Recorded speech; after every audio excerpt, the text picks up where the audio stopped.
12 जून 2025। यह दिन भारतीय विमानन के इतिहास में काले अक्षरों में लिखा जाएगा। एयर इंडिया की फ्लाइट AI-171 ने अहमदाबाद एयरपोर्ट से लंदन गैटविक के लिए उड़ान भरी थी। दोपहर 1:38 पर बोइंग 7878 ड्रीमलाइनर हवा में उठा, लेकिन 30 सेकंड्स के भीतर ही सब कुछ खत्म हो गया। 242 यात्रियों और क्रू मेंबर्स में से केवल एक व्यक्ति बचा है। विश्वास कुमार रमेश नाम का यह यात्री इमरजेंसी एग्जिट से बाहर निकलने में कामयाब रहा। बाकी 241 लोगों की मौत हो गई है। यह बोइंग 787 ड्रीमलाइनर का पहला फेटल क्रैश है। विमान ने टेक ऑफ के तुरंत बाद मेडे कॉल की थी। एयर ट्रैफिक कंट्रोल को पता चल गया था कि कुछ गड़बड़ है। सीसीटीवी फुटेज में साफ दिखाई दे रहा है कि विमान ऊंचाई हासिल करने में नाकाम रहा। लैंडिंग गियर अभी भी नीचे था, जबकि इस समय तक उसे ऊपर हो जाना चाहिए था। विमान सीधे एक मेडिकल कॉलेज के हॉस्टल में जाकर गिरा। उस समय लंच का समय था, इसलिए कई स्टूडेंट्स भी मारे गए। गुजरात के मुख्यमंत्री भूपेंद्र पटेल ने इमरजेंसी की घोषणा करते हुए क्रैश साइट से हॉस्पिटल्स तक ग्रीन कॉरिडोर बनवाया। लेकिन सवाल यह है कि क्या एयर इंडिया इस त्रासदी से उबर पाएगी? यह केवल एक हादसा नहीं है, यह उस एयरलाइन की कहानी है जो कभी भारत का गौरव हुआ करती थी। 1932 में JRD टाटा ने जब एयर इंडिया की शुरुआत की थी, तो यह दुनिया की बेहतरीन एयरलाइंस में से एक थी। उनका मैस्कॉट था मुस्कुराता हुआ महाराजा। यह वादा था रॉयल सर्विस का, और लंबे समय तक एयर इंडिया ने यह वादा निभाया भी। लेकिन 1953 में नेशनलाइजेशन के बाद सब कुछ बदल गया। ब्यूरोक्रेसी बढ़ गई, सर्विस स्टैंडर्ड्स गिर गए और बैलेंस शीट लाल होने लगी। 70,000 करोड़ रुपए का नुकसान हो चुका था जब 2022 में टाटा ग्रुप ने इसे वापस खरीदा।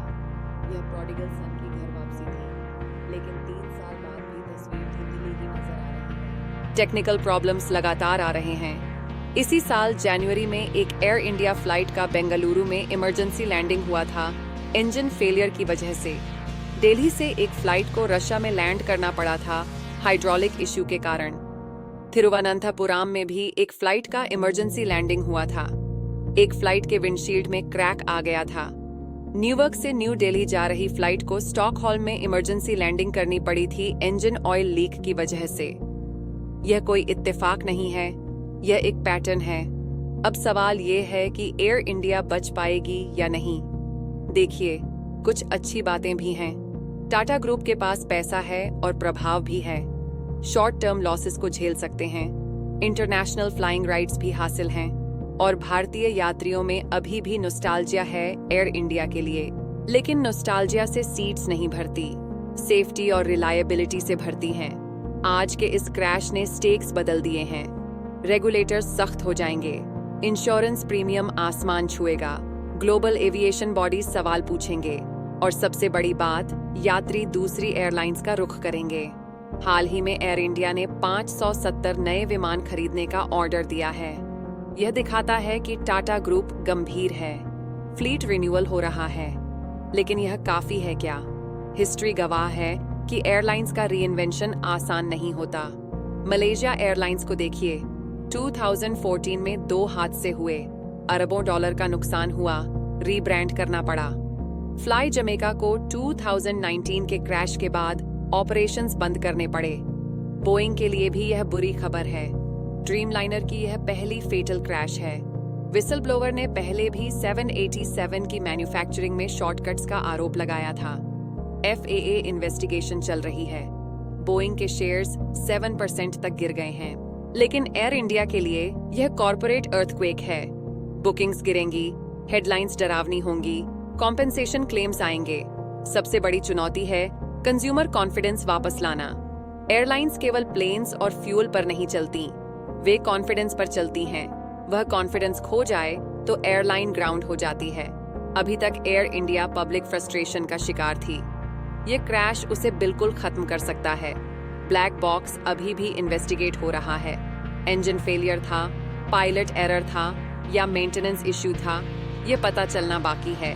लेकिन जो पैटर्न दिख रहा है वह चिंताजनक है। तो क्या एयर इंडिया बच सकती है? शायद। लेकिन तभी जब सब कुछ बदल जाए, सेफ्टी को सबसे ऊपर रखना होगा, फ्लीट रिन्यूअल तेज करना होगा, मेंटेनेंस स्टैंडर्ड्स बेहतर करने होंगे और सबसे बड़ी बात, कंज्यूमर ट्रस्ट वापस जीतना होगा। यह कोई आसान काम नहीं है।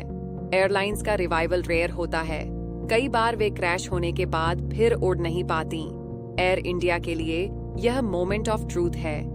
या तो यह राख से उठकर फीनिक्स बनेगी या अपने पास्ट के बोझ तले दब जाएगी। समय और सही एक्शन ही बताएगा कि एयर इंडिया का भविष्य क्या है। अभी के लिए तो पूरा फोकस विक्टिम्स के परिवारों की मदद पर होना चाहिए और यह सुनिश्चित करना चाहिए कि ऐसी त्रासदी दोबारा न हो। सत्यमेव जयते।